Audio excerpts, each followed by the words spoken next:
Dans les années fin 70, début 80, les lecteurs français amateurs des X-Men pouvaient lire dans la revue lugienne Special Strange un formidable arc narratif en 9 parties qui changea les X-Men à tout jamais. La saga du Phénix Noir, avec sa fin tragique, dans le Special Strange numéro 33, a marqué bien des lecteurs. Jean Grey finit son existence à travers 7 cases aussi belles que traumatisantes. Revenons aujourd'hui sur l'histoire de l'une des mutantes les plus puissantes de l'univers Marvel.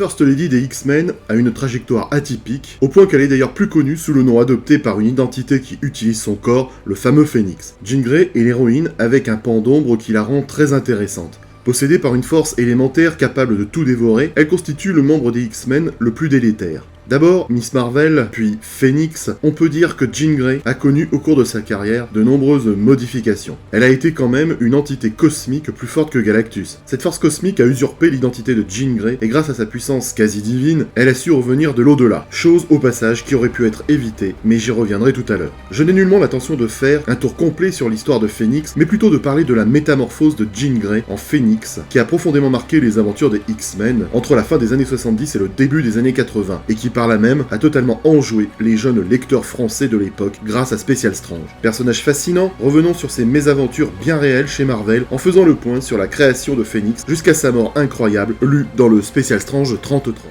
Avec son nom totalement tarte, Marvel Girl, cette Miss Marvel apparaît en septembre 1963 dans le premier numéro des X-Men. On ne peut pas dire que ce personnage est au départ le plus inspiré de Stan Lee. Avec son don de télékinésie, il faut bien admettre qu'elle n'apporte pas grand chose à la gamme des pouvoirs des X-Men. Tendance de l'époque, Marvel Girl ne semble exister que pour être capturée par des vilains ou pour former le traditionnel triangle amoureux qu'on aimait bien utiliser dans les histoires de l'époque, ici avec Cyclope et Angel. Le premier rendez-vous amoureux entre Scott et Jean a lieu d'ailleurs dans le X-Men numéro 32. Jean Grey reste dans le groupe des mutants depuis sa première apparition en 1963 jusque dans le numéro 66 des X-Men, dont la série se poursuit jusqu'au numéro 93. Len Wein et Dave Cockrum introduisent une nouvelle équipe dans le Giant Size X-Men numéro 1, où elle refait une apparition avant de disparaître après la première aventure terminée dans le X-Men 94, épisode que les lecteurs français ont pu lire dans le très collector Special Strange numéro 6 de décembre 1976. Dans le X-Men 97, Chris Claremont la ressort dans un épisode de février 1976 où on découvre aussi Lilandra et Lorna Dane, alias Polaris. Aventure lue dans le Special Strange numéro 8 de juin 1977. Elle ne porte plus son nom de Marvel Girl, mais elle s'appelle tout simplement Jean Grey. Chris Claremont et Dave Cockrum ont avoué qu'ils trouvaient que le personnage et le nom de Marvel Girl étaient très faibles et dépassés.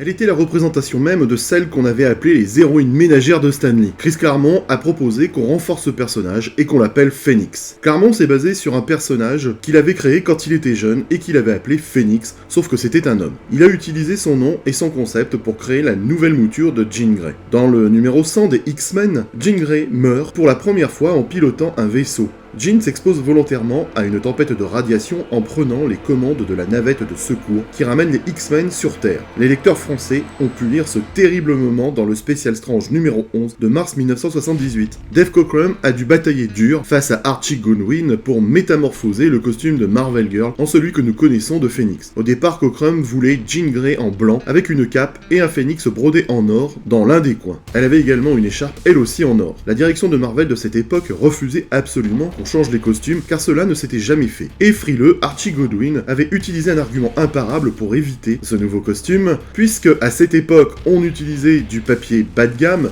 Archie Goodwin craignait que l'envers de la feuille n'apparaisse à travers le costume. Cockrum a donc repris les couleurs de Marvel Girl et ce n'est qu'alors que Goodwin lui donna le feu vert pour la nouvelle tenue. Au final, Cockrum a pu garder l'écharpe, mais il a dû renoncer à la cape. Comme il aimait les gants très longs portés par la sorcière rouge, il les a associés à des bottes montant à la cuisse pour lui donner un côté sexy.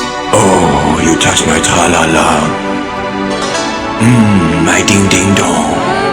Côté personnage, Claremont et Cockrum avaient en tête de créer un équivalent X-Men de Thor, une sorte de première héroïne cosmique. Mais d'autres événements se sont greffés à la synthèse de ce personnage et il a fallu adapter son histoire autrement. Ainsi, dans le X-Men 101 d'octobre 1976, le Phénix renaît de ses cendres, épisode que nous avons pu lire dans le Special Strange 12. Cette métamorphose est un véritable drame. Jean Grey est désormais dotée d'un très grand pouvoir puisqu'elle peut agir sur la matière et les énergies. Ce pouvoir se manifeste avec une aura d'énergie cosmique qui prend la forme d'un gigantesque oiseau de proie. Et Jean Grey, doté de ces nouvelles capacités, rejoint donc les X-Men. C'est alors l'époque la plus connue de Jean Grey. Avec ses pouvoirs illimités, elle est tout simplement sublime lorsqu'elle virevolte surmontée d'une flamboyante silhouette de phénix. Toutefois, malgré cette puissance, Jean Grey se révèle curieusement sensible. Elle est très affectée par ce qu'elle croit être la mort des X-Men dans l'Uncanny X-Men numéro 114 en octobre 1978. Et le cerveau se met à la manipuler à partir du Uncanny X-Men 125 en la dépouillant même de ses inhibitions en même temps que de son sens moral.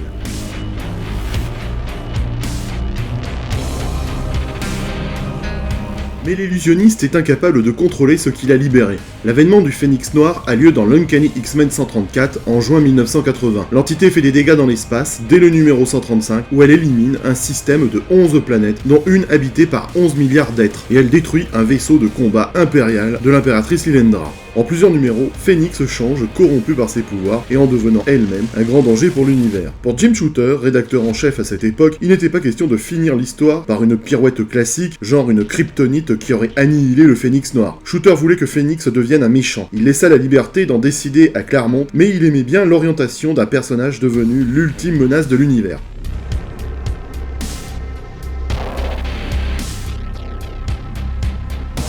Claremont avait toutefois prévu une fin trop gentille où l'héroïne subissait une lobotomie qui ne lui aurait laissé aucun souvenir de son existence en tant que Phénix. Mais pour Shooter, le châtiment était insuffisant. Cette femme avait supprimé une planète et provoqué un véritable génocide, sans parler de la destruction du vaisseau impérial bourré de gens. Il fallait une conséquence terrible à ces actes et la fin prévue n'était pas à la hauteur des événements. Une fin plate et au final amorale puisqu'elle s'en sortait. Phénix revenait chez les X-Men sans être inquiété par son passé, comme si on avait capturé Hitler après la guerre et qu'on lui avait retiré son armée avant de lui permettre de finir sa vie sans inquiétude. Non, ça c'était pas possible. Il faut rappeler qu'elle avait quand même tué des milliards de personnes. Plusieurs scénarios furent élaborés, mais ils furent tous rejetés pour cause de complexité ou de fadeur. Et pressé par le temps, il ne restait plus qu'une solution. Le suicide de Phénix vêtu en Marvel Girl.